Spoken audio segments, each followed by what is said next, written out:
Bonjour à tous, c'est David, coach sportif chez Royal Gym. Aujourd'hui, je vous fais cette petite vidéo là pour vous parler de l'IMC. Alors, qu'est-ce que c'est que l'IMC? C'est l'indice de masse corporelle. Cet indice de masse corporelle est calculé en fonction de la taille et de son poids. Donc, le calcul est simple, hein, il faut diviser son poids par la taille au carré, donc en mètres.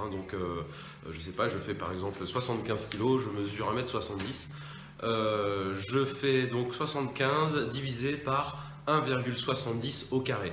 Donc voilà, ça va vous donner un chiffre, hein, qui va être plus ou moins élevé.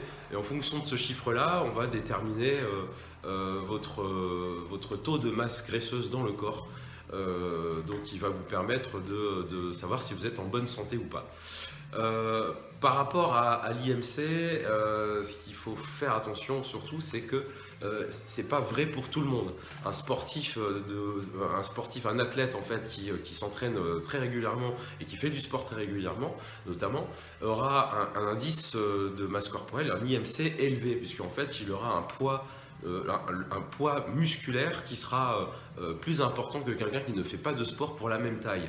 Donc du coup, son IMC sera plus élevé que quelqu'un qui ne fait pas de sport. Donc du coup, il sera considéré comme étant en plus mauvaise santé que la personne qui ne fait pas de sport. Donc il faut faire quand même très attention à ça. On a différents types de morphologie et il faut donc justement... l'IMC c'est un indicateur mais qui n'est pas vrai en fait pour tout le monde.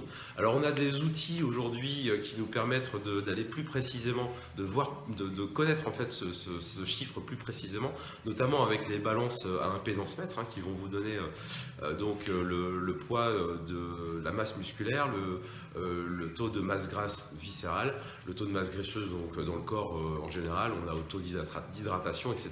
Donc ça c'est un outil qui est pas mal. Donc je voulais juste faire cette vidéo là pour vous dire que l'IMC c'est un indicateur en fait, ça peut vous aider pour vous positionner à peu de choses près, en tout cas sur votre état de santé. L'important c'est aussi toujours bien évidemment de bouger, d'avoir une activité physique pour justement éviter de faire augmenter son IMC de trop pour éviter tout ce qui est maladie cardiovasculaire ou tout ce qui est obésité tout simplement.